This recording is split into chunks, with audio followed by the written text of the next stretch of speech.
Olá, eu sou Angela Galfic e vocês estão no meu canal Laços de Amor. Hoje nós vamos para mais um quadro Senta que lá vem a história. Isso mesmo, nós vamos contar a história da Sinara Cordeiro, mas antes, roda a vinheta.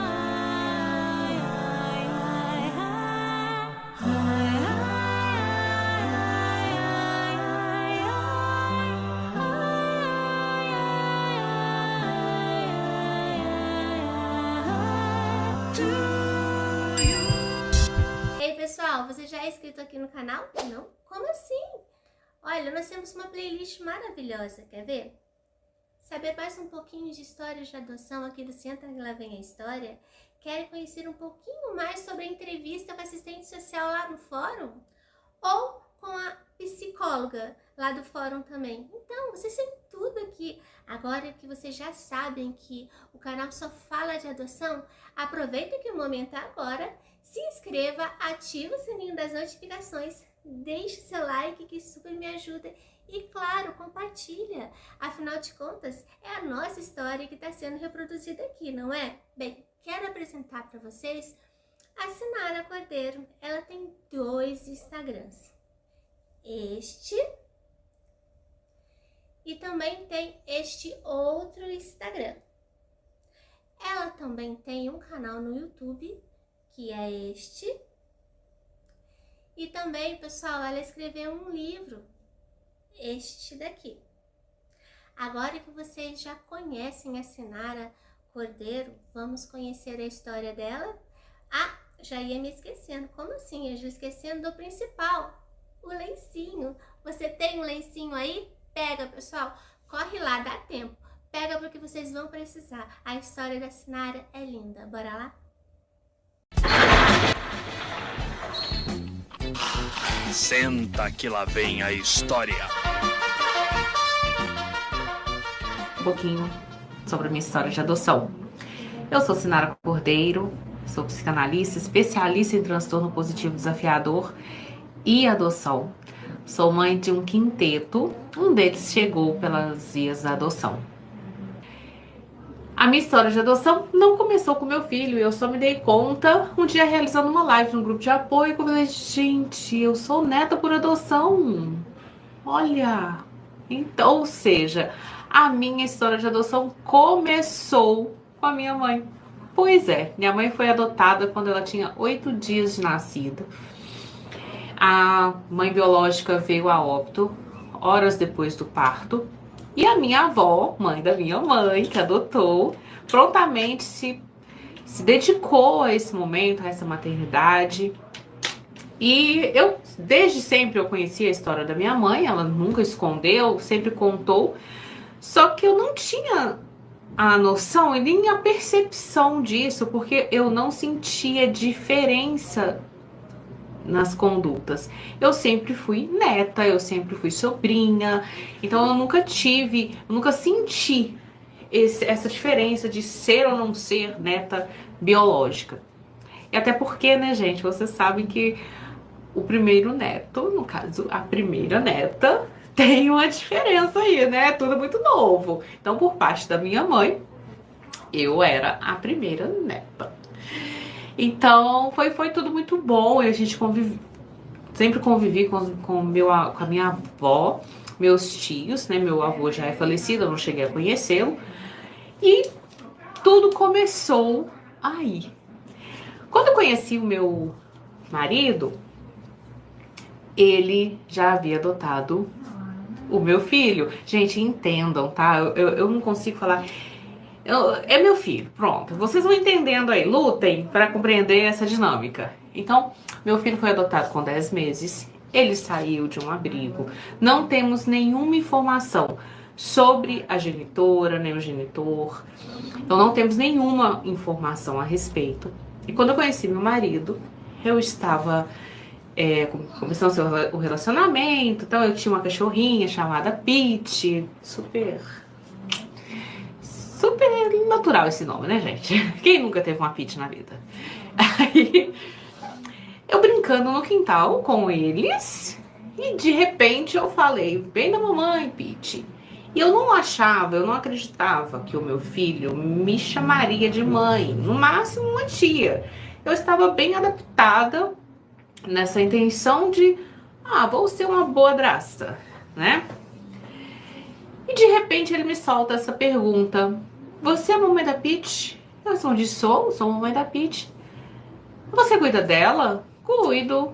Do banho, do ração. Eu fui conversando. Aí ele parou, falou: então você é minha mamãe também. Porque você cuida de mim, me coloca pra dormir, conta história. Naquele momento, sabe quando você fica assim? Alguns segundos parado. Falei: meu Deus, temos aqui um filho diante dos meus olhos. E eu perguntei pra ele assim: você quer que eu seja sua mãe? Ele respondeu: sim, eu quero. E ali nasceu a nossa maternidade, nessa parentalidade, mãe e filho. Nasceu essa convivência oficialmente. Porque eu já cuidava, já colocava pra dormir, tudo que ele mencionou eu já fazia. E a partir disso, eu sempre fui uma criança, sou a filha mais velha, né? Pra quem já acompanhou meu podcast, que eu falo dos traumas, dos meus traumas de infância, eu, por ser a irmã mais velha, a filha mais velha, eu sempre tive esse olhar muito cauteloso com o próximo, a fim de entender o comportamento. Não é à toa que eu sou psicanalista, gente. Tudo aí, o universo conspirou para eu estar aqui conversando com vocês. Então, eu sempre observei. Eu observava muito o comportamento dos meus irmãos, eu identificava que alguns desenhos que os meus irmãos assistiam deixavam eles mais agitados, agressivos, propícios aí a brigas em casa. Então tudo isso eu observava, só que eu não tinha essa autonomia de educar, né? Porque eu estava falando com os meus irmãos. Só que eu observava também o comportamento do meu filho. Em alguns momentos eu ficava na dúvida. Eu falei: gente, será que isso faz parte do trauma? Será que isso faz parte da adoção? Ele tinha muito medo.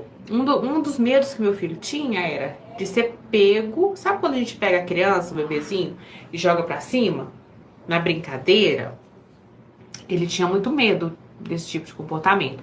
E nos autos do processo foi relatado que ele vivia numa condição muito precária e sofria algumas violências. E ele tinha 10 meses, né? Quando ele saiu da casa da genitora, ele foi retirado desse local por conta dos maus tratos. E ele tinha muito medo, então nós entendemos que ele sofria agressão física. E aí eu comecei a ter esse cuidado. Então, quando alguém ia brincar com ele, às vezes os parentes, né, tem esse: não, vem cá que eu vou te ajudar a perder o medo. Eu não permitia. Eu falei: você não vai fazer isso porque ele não gosta. Mas o que tem? Ele não gosta. Eu nunca fui te procurar de caçar briga com ninguém. Só que eu me posicionava a fim de que a pessoa entendesse que realmente meu filho não gostava desse tipo de brincadeira. Com o passar do tempo, eu fui observando outras questões. Ele, até os 4 aninhos, ele era um pouquinho assim, introvertido, não gostava de contato físico, abraço, ele tinha muito medo. E em muitos momentos eu observava essa certa resistência ao afeto, tanto que eu comecei a criar uns mecanismos. Eu sempre dava boa noite pra ele, contava a história e carinho aqui, ó, na pontinha da orelha. Sempre, sempre, sempre.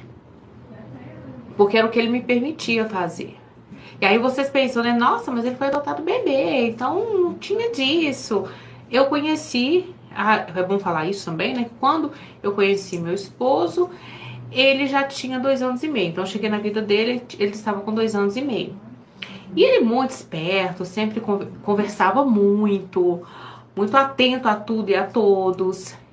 E em alguns momentos eu ficava sempre assim: gente, será que isso faz parte do comportamento? Será que isso é do trauma? O que eu tô lidando aqui? O que tá acontecendo? E detalhe, eu não conhecia psicanálise nessa época, tá? E eu ficava muito atenta a esses sinais. Quando eu comecei a perceber, e aí vem a angústia das mães, né? A primeira vez que ele fez uma birra no supermercado. mas foi uma birra homérica. Uma birra que você pensa assim, meu Deus do céu, aonde foi que eu errei? Aonde eu fui amarrar minha égua, literalmente. Porque, e pensa, por que que ele tá fazendo birra? Eu tinha uma concepção da birra de que a birra era falta de limite, era falta de educação da mãe. Eu tinha isso em mente.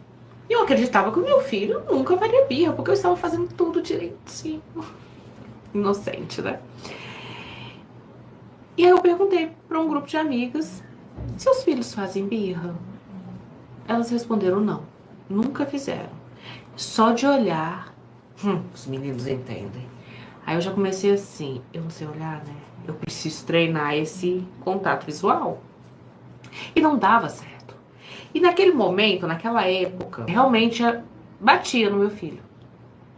Dava as chineladas, as varadas, tudo em prol da... achar que eu tava reproduzindo, né? Um comportamento.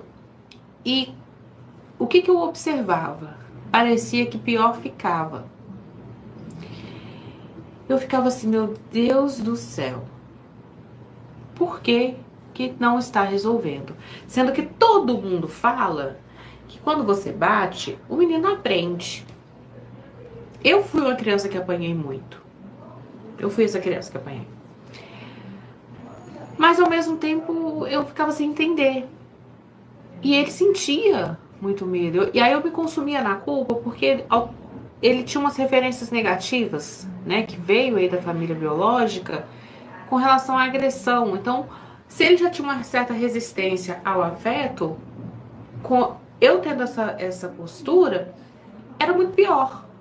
Porque às vezes eu chegava pra abraçar e ele já ficava assim, ó, com medo. Até que um dia, a lei da palmada entrou aqui, gente, em vigor em 2014. Então, eu achava, né, que tudo que tava certo, que quando essa lei entrou, principalmente, eu pensava, pronto, agora como que eu educo uma criança? Mas eu sempre fui assim, bom, vocês estão falando que educar sem agressão física é possível? Então quer dizer que eu preciso entender melhor sobre comportamento. Então eu sempre estava em contato com os livros. Até que um dia, depois de uma 50ª birra, eu pesquisei, eu joguei no Google, que eu não era dessa área na época, tá? Eu joguei no Google por que uma criança faz birra. E a resposta foi: a criança faz birra porque o cérebro da criança não está maduro e ela não tem uma tolerância à frustração. Logo, os pais precisam conduzir essa situação da melhor maneira possível, visando acalmar a criança para ela conseguir compreender o que não está podendo fazer no momento. Aí eu pensei assim, gente, então todas as crianças fazem birra? Interessante. Por que as mães não falaram isso comigo quando eu perguntei? E entendi também esse lugar, porque as mães são julgadas. Eu entendia bem esse lugar. Com isso, eu comecei a entender melhor, encontrei a psicanálise, comecei a estudar, me interessei muito sobre o assunto. E desde o momento que eu comecei a estudar psicanálise, eu desejei atender famílias formadas através da adoção. Porque uma coisa eu já observava, o trauma já aconteceu. Eu estou lidando aqui com os sintomas do trauma. Mas o que eu faço? Como eu posso ajudar esse ambiente? Como eu posso transformar o ambiente da minha casa em um ambiente suficientemente bom? Como que eu posso trazer isso para os meus filhos? Como eu posso não ser violenta com os meus filhos? Porque isso tudo vai repercutindo, a nossa infância vai repercutindo quando os filhos chegam. E você realmente fica à mercê disso e fala, mas eu fui criada desse jeito, fizeram assim comigo, mas deu certo? Ou você aprendeu ou fez da forma como seus pais gostariam porque você tinha medo? Você compreendeu a regra ou você começou a fazer porque você tinha medo da consequência? Então, isso me chamava muita atenção e aumentava ainda mais a minha insegurança, que eu falava, eu não posso reproduzir isso com meu filho, eu não posso agir dessa forma com meu filho, porque eu não quero que ele se distancie de mim.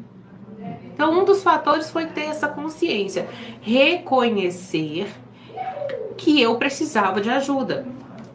E dentro da terapia, quem aqui é psicólogo, é psicanalista, sabe que nós precisamos estar em atendimento, realizar as nossas sessões terapêuticas. E quando eu descobri também muitas questões em mim, eu precisava ser a mãe do meu filho. Porque eu vim de uma estrutura de criação que eu fui a filha mais velha que cuidava dos irmãos. Então, eu tinha esse comportamento de cuidar, mas eu estava sendo mais irmã do meu filho do que propriamente dito a mãe. Eu precisava me colocar nesse lugar de mãe, assumir a minha maternidade. E a partir disso, eu consegui enxergar quais eram as necessidades do meu filho. Ele não tinha essa necessidade que eu achava que era mais minha do que dele. Eu falo que quando nós precisamos enxergar a necessidade dos nossos filhos, você começa a separar o que é seu, o que é do seu filho, o que pode ser usado e o que não deve ser usado. É como organizar um guarda-roupa. Você vai encontrar peças ali que não te servem mais e tá ali porque você tá iludido achando que vai te servir.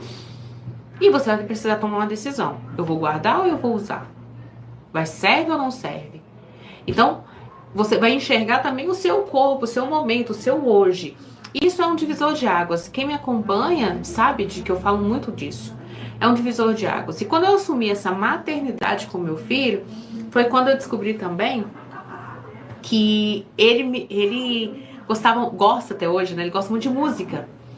E aí eu estabeleci uma música pra ele, que chama Quando a Mamãe Ama, da cantora Ana Paula Valadão. Que um trecho da música fala: eu nunca imaginei poder amar assim, querer alguém tão bem, mais do que quero a mim. Então essa música a gente escutava no carro, em casa, cantarolava, e ele apelidou a música eu Nunca Imaginei. Entrava no carro, mãe, coloca Nunca Imaginei. E o título da música é Quando a Mamãe Ama. Aí quando ele completou 5 anos, eu descobri a minha primeira gestação. Meu filho entrou num ciclo, numa fase de um ciúme muito grande, que é natural.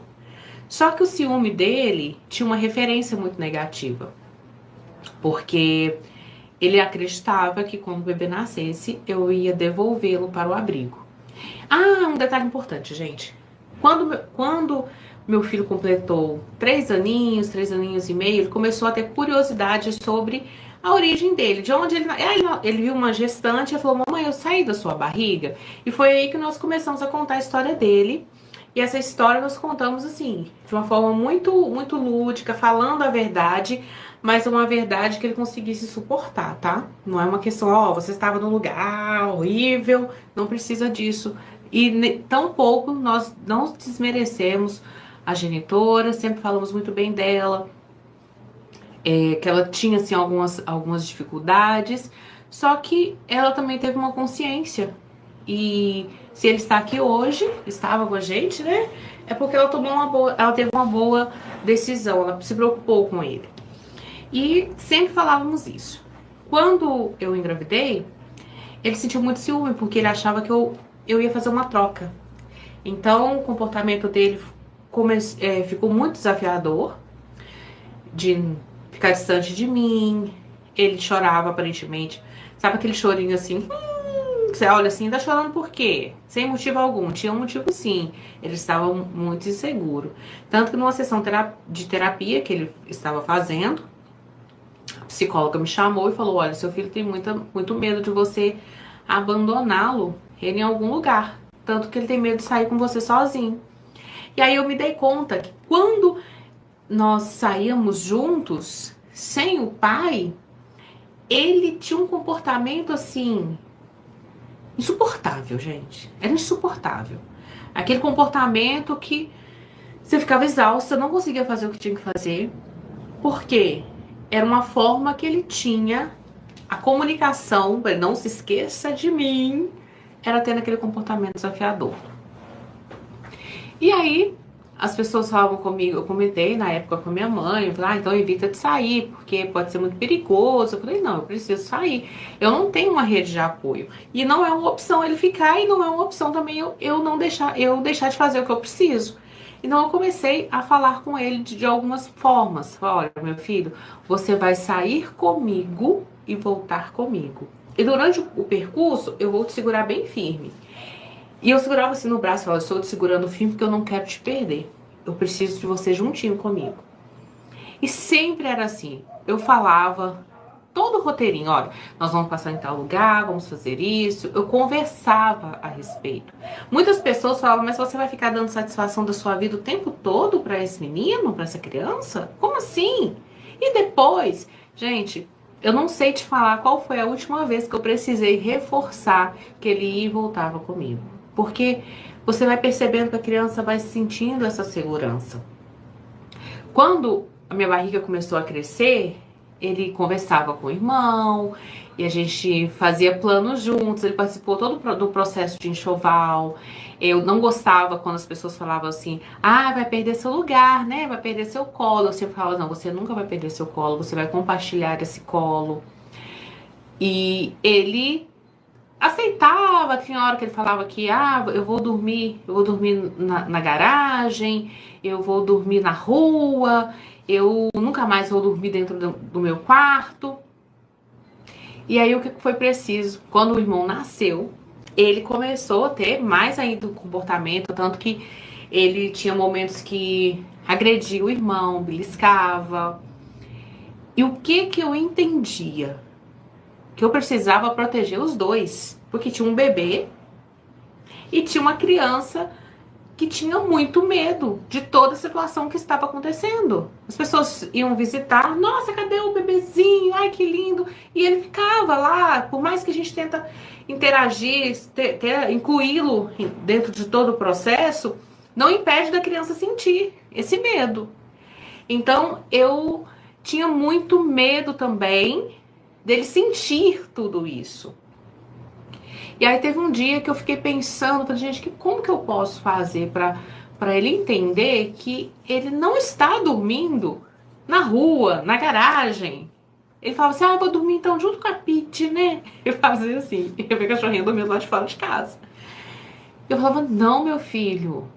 Aí teve um dia que ele falou e eu fiquei pensando, falei, gente, eu vou ter que resolver isso. Bom, vamos lá. Levei ele até o quarto dele e falei, meu filho, o que você está vendo aqui dentro desse quarto? Aí ele, a minha cama, meu guarda-roupa, meus brinquedos, o berço do meu irmão. Falei, isso. E aonde é que estavam as suas roupas? Onde estão as suas roupas? Aí ele voltou e falou, olha, minhas roupas aqui desse lado, e seus sapatos aqui. Falou, então eu voltei a perguntinha pra ele. Percebe que você não perdeu o seu lugar nessa casa? Você continua tendo seu quarto, a sua cama, seus brinquedos, seu guarda-roupa. Você está compartilhando um espaço com seu irmão, mas você continua tendo o seu espaço.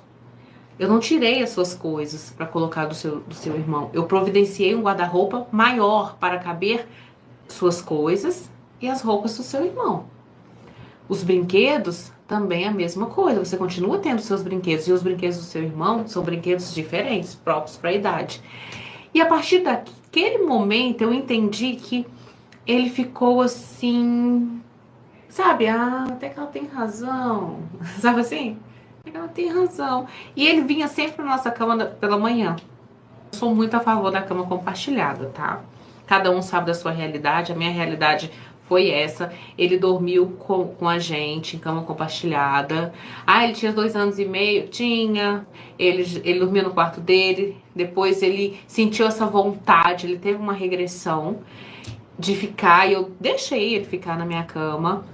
Fazíamos cama compartilhada e deu super certo. Assim como todos os outros filhos. Com todos eles. Todos eles passaram por esse processo de cama compartilhada. Deu muito certo. Não foi o motivo de distanciamento do casal. Então, precisa ter maturidade para lidar com essas situações. Então, o irmão chegou, ele brincava, a hora amava muito, a hora odiava também. Todo aquele processo. E em alguns momentos ele queria... Sabe, uma coisa que eu percebia muito. Quando ele chegava da escola, ele queria contar tudo o que aconteceu. Se o irmão estava no meu colo, ele chegava, olhava assim, dava meia volta e saía de perto. Eu falava, volta aqui que eu quero conhecer, eu quero saber de tudo. E assim foi. todo esse momento até ele conseguir se adaptar à nova rotina, que com um irmão, ele foi promovido a irmão mais velho, mas também não tinha essa responsabilidade, porque às vezes nasce um bebê e o irmão mais velho já é encarregado de muitas responsabilidades, de ajudar a cuidar, de ajudar, de ser o exemplo. Não, ele não precisa ser exemplo. A criança que chegou, automaticamente ela vai imitar esse irmão mais velho por identificação. Não é, agora faça tudo certinho que seu irmão tá de olho em você. Não, ambos precisam de cuidados e cuidados diferentes. Eu me lembro uma vez que ele estava brincando com o irmão, e as brincadeiras deles eram brincadeiras bem agitadas. E aí o irmão bateu a cabeça. Deu um corte assim.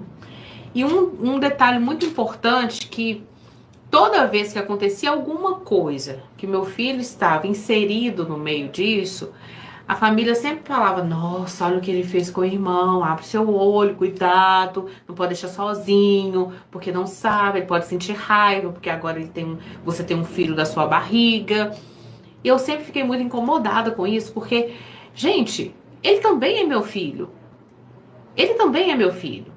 E o que importa aqui nesse momento não é se ele vai machucar ou não o irmão. Ele também precisa ser protegido desse ciúme que ele está tendo do irmão.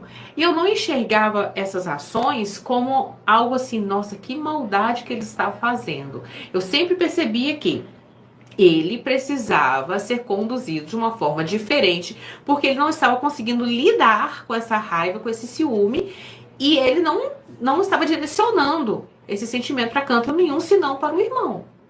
Então foi uma brincadeira, foi um acidente resolvido e viramos a página. Então todos os meus processos eu falo, todos os meus recomeços, que cada dia precisava ser um recomeço, eu sempre falava com ele assim, falo com os meus filhos até hoje: estou resolvendo isso aqui com você, viramos a página. Mas amanhã aconteceu de novo. Amanhã você resolve o que acontecer amanhã. Simples assim. Mas tá igual o seu cérebro, o nosso cérebro tem esse hábito de lembrar, de se conectar com uma memória negativa, e você começa a falar um monte de coisa que foge totalmente do foco. Então, todas as intercorrências que aconteciam, que foram inúmeras, era necessário. Então, ele teve essa parte da regressão, desses desafios. Logo em seguida, quando ele começou a ir para a escola, foi assim, observado uma agitação muito grande, e a gente não conseguia assim, encontrar nenhum tipo de diagnóstico, até que um dia eu fui a um psiquiatra, né? Porque estava muito exaustivo, muito cansativo, toda aquela dinâmica. Eu não entendia esse comportamento desafiador, que eu falava: não, pegue o copo, ele ia lá e pegava, aí mudava a forma: não pode falar não. Meu filho, eu quero que você deixe esse copo ali, pior ficava. Meu filho, não suba em tal lugar. Gente, é uma realidade. Quando nós fomos criados nesse aspecto aí do não, e na correria do dia a dia, você achar a melhor palavra para acessar o seu filho e evitar esse não, eu entendo que é muito difícil. Você precisa de um treinamento muito grande. É possível? É possível você encontrar a melhor forma de falar. Isso é possível, sim. Então, se você fica aí preocupado: meu Deus, eu não posso falar não. Você fica tenso e fica com raiva. Porque era o que acontecia comigo. Porque eu falo: não posso falar não, porque ele tá tendo características de transtorno positivo desafiador. Então, eu não posso falar não posso falar não. Isso me irritava, porque eu não encontrava o que falar também. E uma das questões que eu sempre me questionava muito, eu falava: meu Deus do céu, vai passar. Todo mundo falava comigo: vai passar, vai passar, vai passar, vai passar. E até passar, o que eu faço para lidar com o que eu estou vendo?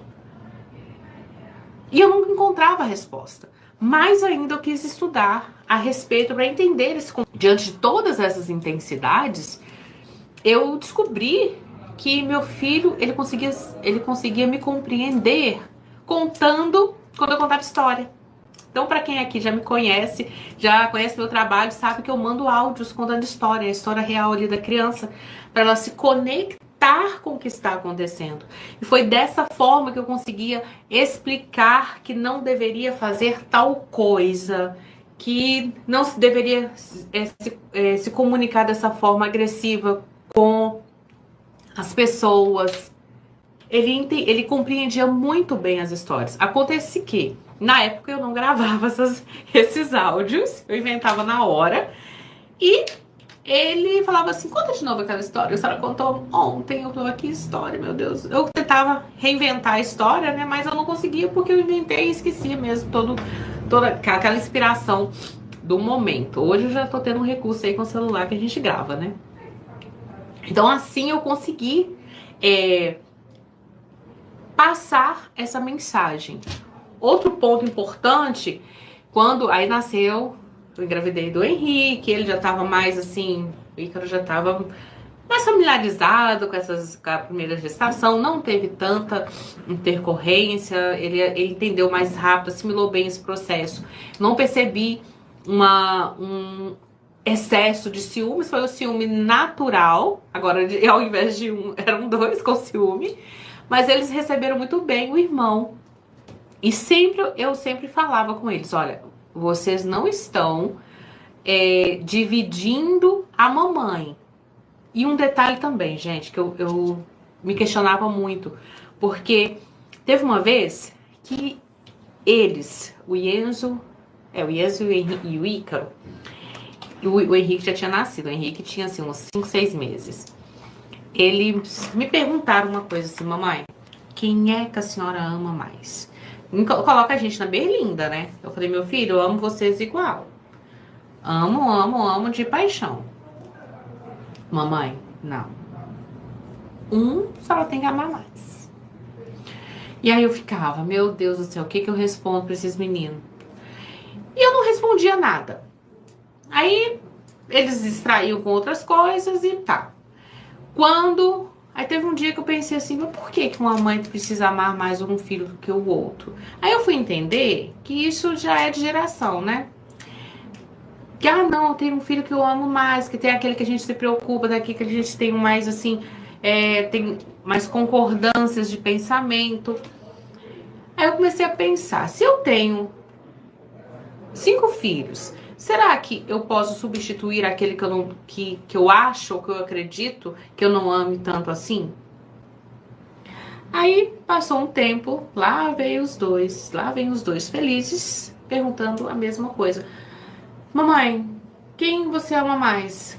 Aí eu virei pro Ícaro e falei, eu amo mais você. Aí ele regalou o olho, olhou pro irmão e falou, mas e o Enzo?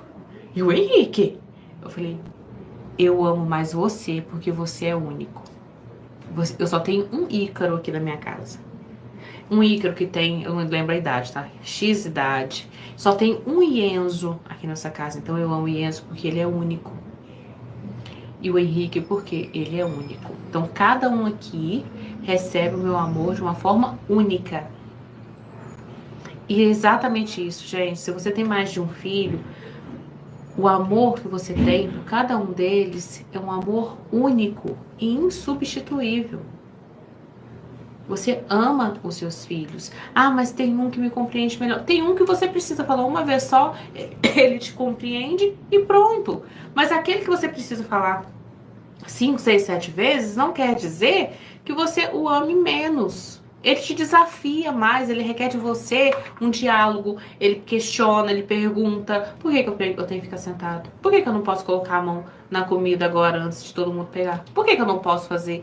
E você precisa ter argumentos para conversar com ele. Ele vai exigir de você novas habilidades. E Ícaro, ele exigia de mim essas habilidades. De falar, meu filho, não vai, por que eu não posso fazer? E quem estava em volta ali, nesse entorno, você fala, nossa, menino atrevido, né? Ele te trata desse jeito, nossa, que atrevimento. Eu entro numa percepção com vocês de que vocês não têm controle sobre o que o outro vai pensar de vocês. Sabe por quê? O outro, ele está ali para julgar. Esse é o papel dele, de algumas pessoas, né? Está ali para julgar. Então, se você tiver um comportamento que você não vou me envolver nessa bagunça agora, eu vou conversar depois, você vai ser julgada. Se você tomar uma atitude, você também será julgada. E aí eu lembro que uma vez estávamos em um hotel fazenda com um grupo de amigos e meu filho me pediu para servir o café da manhã.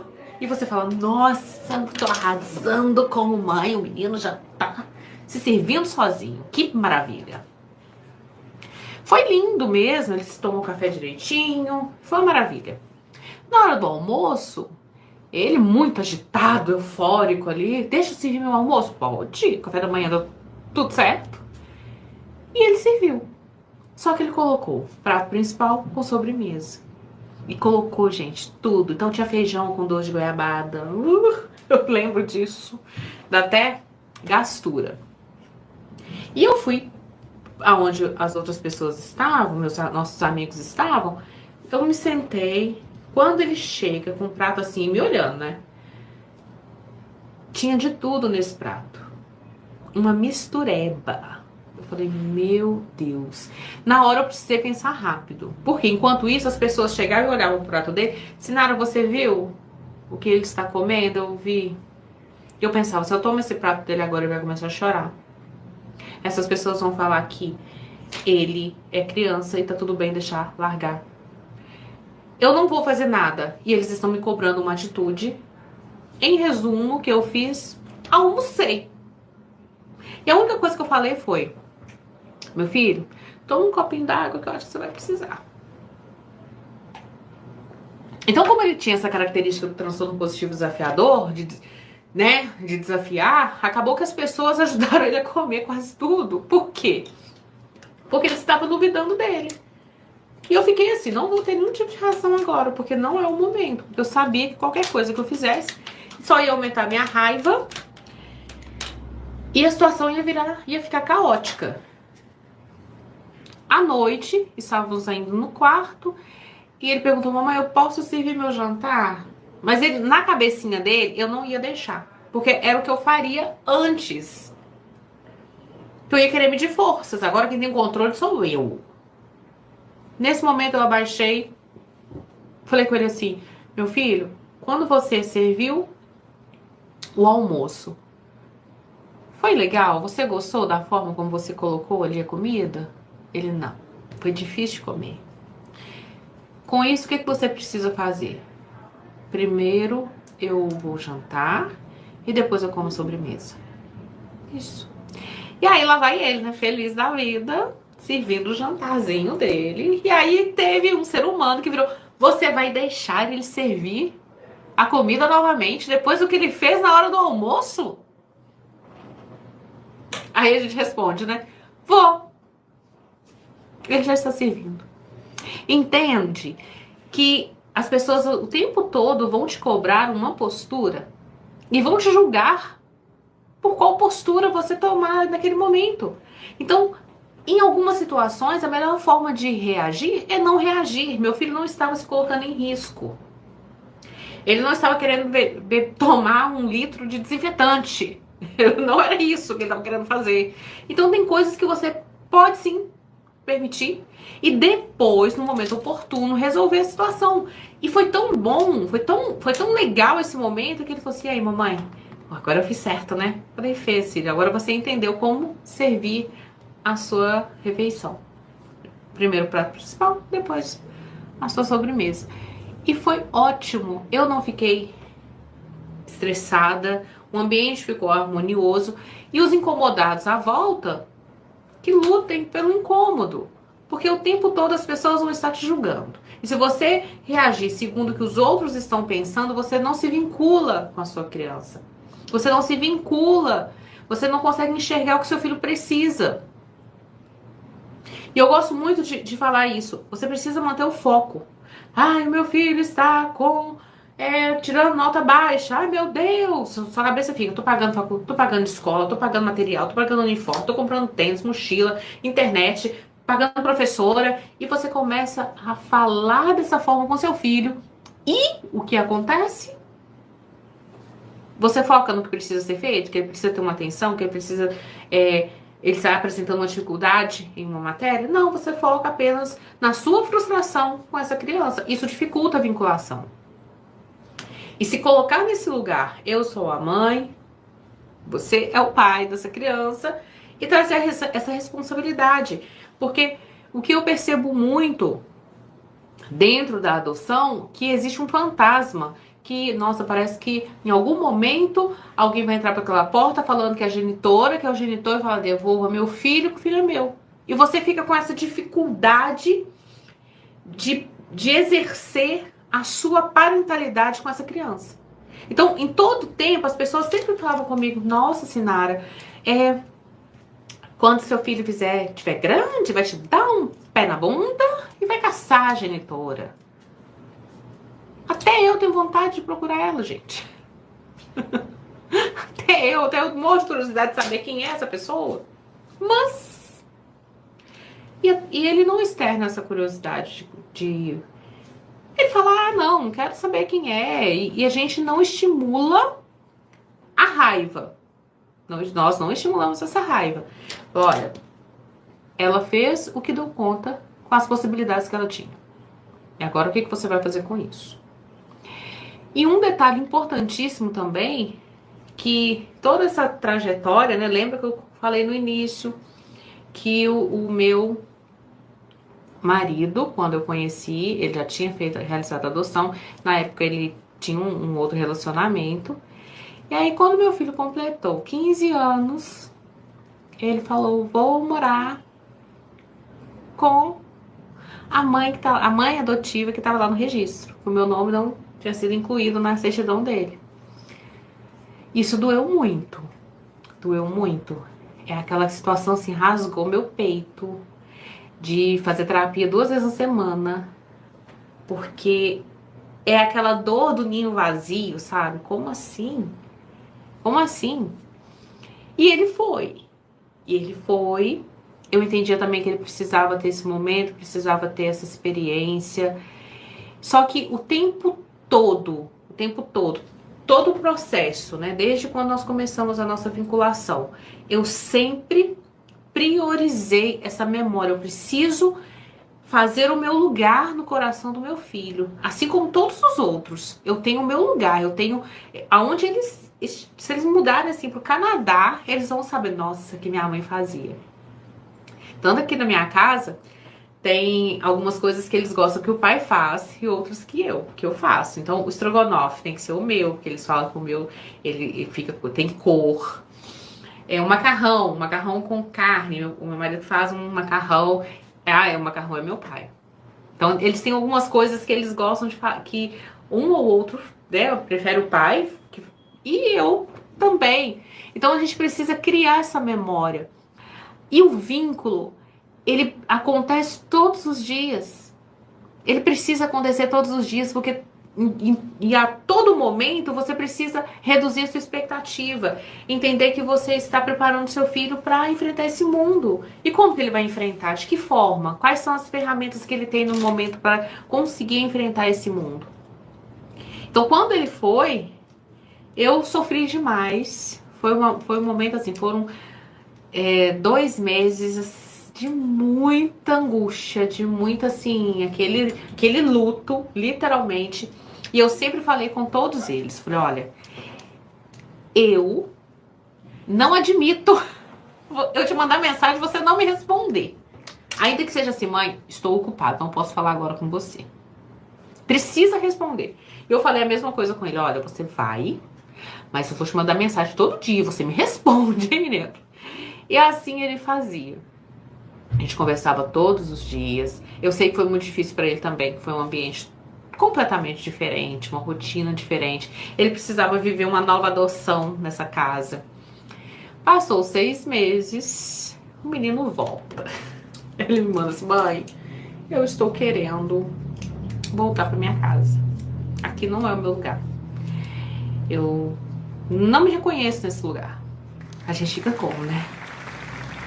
Mas entendendo que é importante, às vezes, os filhos viver alguns processos, né? Ele entender a família, você vê que realmente você criou um registro. E não é duelar com a outra pessoa, você não precisa duelar com ninguém, você só precisa construir o seu lugar na vida do seu filho. Então, cada um dos meus filhos tem a sua música, cada um dos meus filhos tem uma referência. Tem o dia que eu saio sozinha com eles, vamos fazer algumas coisas juntos em casa. Eu não abro mão de não estar junto com eles na hora do almoço. Eu tenho esse privilégio de fazer isso. Mas se você trabalha de segunda a sexta, Crie um hábito, uma rotina de estar com seus filhos. Ah, mas ele não gosta. Que ele permaneça junto, porque dentro de todo esse processo, eu fiz um resumão aqui, que senão o vídeo vai ficar gigante. Uma das coisas que acontecia demais, às vezes saíamos e o meu filho emburrava. Falava, não queria estar aqui. Eu falava assim, mas eu gostaria que você estivesse aqui e você está. Isso não me o comportamento dele não me deixava abalada, embora gerasse um incômodo, mas eu vivia aquele momento. Foto. Ele odiava tirar foto. Nossa, parecia assim um ato fúnebre. Eu ficava assim, virava o rosto, mas ele estava nas fotos. Eu quero até compartilhar essas fotos com vocês aqui. Ele estava nas fotos. Até que um dia a escola pediu uma foto da família. E aí ele falou assim, mãe, mas todas as fotos eu estou assim, fazendo careta? Falei, meu filho, é assim que você gosta de tirar foto. Ele, mas eu não tenho nenhuma foto sem fazer careta, sem tampar o rosto. Não, meu filho, é assim que você sempre tirou foto. Ou seja, ele começou a enxergar o comportamento dele. E às vezes todo mundo tirava foto e ele ficava assim, a um palmo de distância, a um braço de distância da gente. E ele falava, essas aqui que tá melhorzinho, eu tô longe. Falei, pois é, meu filho, mas a gente sempre falou com você, né? Esteja na foto. Então, eu permitia também esse espaço, mas ele precisou perceber, enxergar o que estava acontecendo. Então, muitas vezes, nós começamos, os pais, eles chegam, mas ela não gosta de fazer tal coisa, a minha família sempre foi assim, sempre almoçou junto, sempre fez tudo junto. Calma, aguenta aí. Eu sei que é intenso. Aqui tá tendo agora 23 minutos de vídeo, mas são momentos resumidos, né? Imagina, meu filho hoje tem 18 anos. É um resumão da minha história de adoção que realmente você fica frustrada. Às vezes saímos, ia para um parque, e aí um dia eu descobri, nessa ida ao parque, gente, foi sensacional. Eu descobri que eu estava mentindo para eles. Já tinha os 3, né? E o Ícaro, o Enzo e o Henrique. E aqui em Belo Horizonte preenche o cartão, recarrega o cartão e brinca e depois embora. Eu chegava no parque, gente, brinca à vontade. Aí, mamãe, vambora. Acabava as fichas do cartão, vamos embora. Por quê? Porque acabou o dinheiro. Mas na minha cabeça, eu já planejava passar com eles em algum outro lugar, lanchar e depois ir embora pra casa. Até que um dia, eu falei com eles assim, vamos embora, e foi aquele banzé dentro do parque. Todo mundo chorando, e você fica assim, morrendo de raiva. Gente, eu saí pra me divertir com esses meninos e eles estão fazendo desse jeito comigo. Aí colocamos no carro, cadeirinha, cinta, aquele rebuliço todo. E de repente eu falo assim, olha, agora nós vamos lanchar e depois pra casa. Aí um deles falou, mas o dinheiro não tinha acabado? Se ainda tem dinheiro, eu vou preferir ficar no parque. Tem como voltar? Naquele momento eu entendi que a minha comunicação não estava sendo clara, simples e objetiva. A minha intenção era sempre de fazer tal atividade com eles, mas eu não estava comunicando. Eu só simplesmente falava, o dinheiro acabou. E eles querendo ficar no parque. Aí eu fiquei caladinha. Eu tava com raiva, né, gente? Nessa hora você fica calada, mas você fica pensando ali. Aí num próximo momento, eu falei, olha, hoje nós vamos ao parque. Tá vendo esse cartãozinho aqui, esse ticket? Nós vamos recarregá-lo. Cada um de vocês vão brincar em 6 brinquedos. Quando isso acabar, o valor acabar, nós vamos sair do parque e vamos fazer um lanche. Tudo bem? Tudo bem. Aí eles, mamãe, é assim que sempre acontece, né? Eu falei, é. Menina, foi a melhor ida ao parque que eu tive na minha vida todinha. Eu pensava, por que eu não fiz isso antes, gente? Quando eu falei, precisamos ir embora, foi a melhor coisa que aconteceu, porque eles falavam, agora nós vamos lanchar. Entende? A percepção e a comunicação da criança que precisa... Porque às vezes nós achamos que nós estamos comunicando super bem, não estamos. Nós não estamos tendo uma comunicação clara e simples objetiva. Nós estamos na visão de adulto e não fala com a criança. Quando eu falei, foi a melhor coisa do mundo. E em todos os momentos que realizávamos algumas atividades, era assim: mamãe, nós vamos brincar tanto e depois o que nós vamos fazer?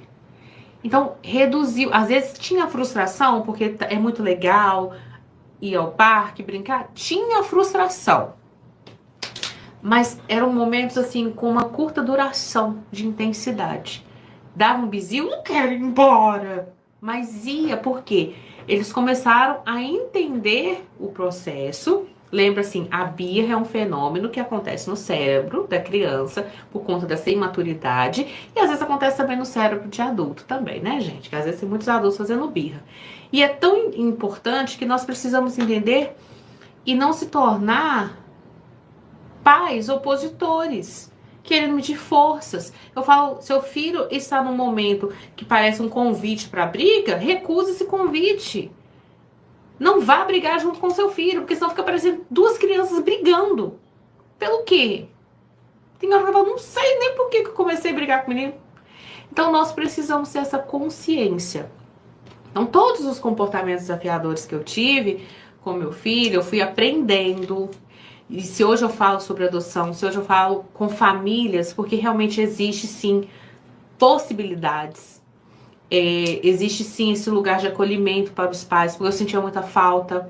Eu preciso enxergar a necessidade da criança, mas eu também preciso enxergar a necessidade dos pais, entender quem são esses pais, quais são os seus sonhos, seus desejos, suas idealizações, a forma como eles foram criados. Porque isso traz um impacto sim na vida da criança, no momento da chegada do filho, seja você um pai por adoção ou filhos paridos. Pais biológicos. Você vai se deparar com questões que você fala, gente de Deus, você vai entender, você vai se deparar com seus traumas. Ah, mas eu tentei fugir disso e toda hora eu embaraço nessa situação. Porque você precisa entender esse padrão de comportamento. Então, eu sei que não é fácil, é intenso.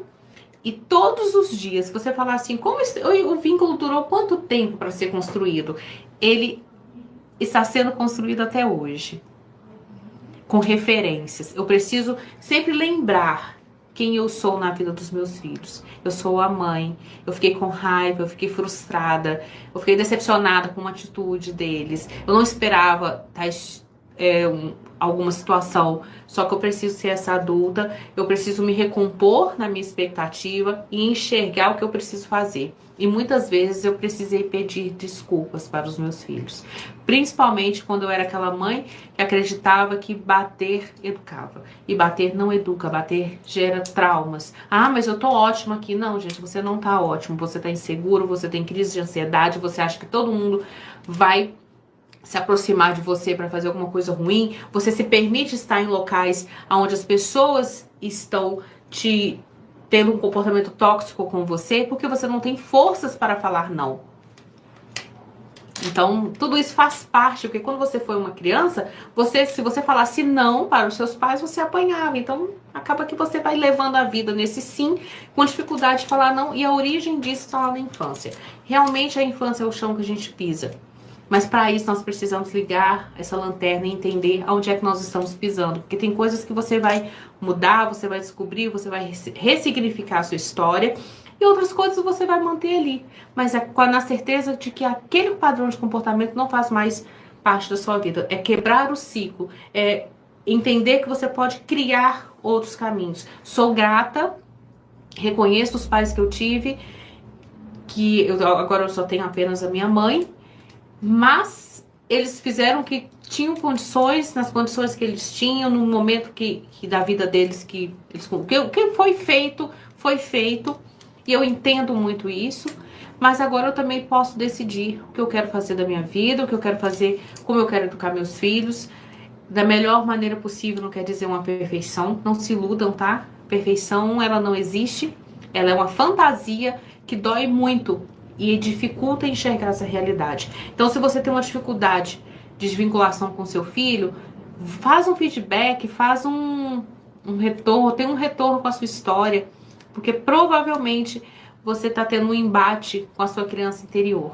E às vezes é difícil mesmo, quando você não foi acolhido, quando você não foi compreendido, é difícil acolher uma criança. E lembre-se, o trauma, ele já aconteceu. Você vai precisar lidar com os sintomas desse trauma. Então, para lidar com os sintomas do trauma, você precisa ter conhecimento. É o que eu faço todos os dias. Para entender os meus traumas, que às vezes eles cismam de, opa, tô aqui, opa, fica quieto aí. Os meus medos, os meus desafios. Porque é possível sim levar uma maternidade leve. Leveza é diferente de perfeição. Perfeição você precisa o tempo todo ter controle, ter razão, e levar uma maternidade leve, você vai compartilhar a sua vida, a sua história, seus momentos, e nem sempre ter razão dá paz para sua vida. Tenha paz, e se tira sua paz, custa muito caro. Então pensa nisso, entenda a história do seu filho e que esse vídeo tenha ajudado você em algum momento. Se ficou alguma curiosidade, né, eu posso conversar com a Ângela depois, a gente tirar aí, fazer um tira-dúvidas de vocês, né, porque foi um resumão da minha vida, né, hoje aqui, já estou com 36 anos, mãe de 5 filhos, depois chegou Malu, chegou Hillary, depois Malu. Malu tem uma história também de um detalhe na gestação dela, né, que ela foi um bebê que foi gestada com artéria umbilical única, o cordão umbilical só tinha uma artéria e uma veia. Foram momentos assim bem angustiantes, que eu precisei, né, o tempo todo também entender a situação e acreditar que seria sempre feito melhor. Depois nós vamos ter uma parte 2 desse vídeo, mas deixo aqui para vocês parte da minha história de adoção, como tudo começou. E fique à vontade também para fazer suas perguntas, para quem sabe a parte 2 desse vídeo. Então, tenham todos aí um ótimo momento, obrigada por assistir até aqui. E com certeza, esse canal ele fala muito sobre adoção, sobre possibilidades e probabilidades. Muito obrigada pelo convite, fiquei muito feliz. E eu vou deixar algumas fotos aqui para vocês conhecerem um pouco da minha grande família. Beijo! Então, pessoal, valeu a pena ou não valeu a pena pegar o lencinho de vocês? Tenho certeza que sim. Quero agora deixar um recado para você, pai, mãe ou filho, pela via da adoção, que deseja também contar a sua história aqui no nosso canal. Deixa aqui embaixo nos comentários, eu vou adorar reproduzir a história de vocês. Bem, por hoje é só, afinal de contas, cada história é uma história, então até o próximo vídeo. Um beijo no coração de cada um.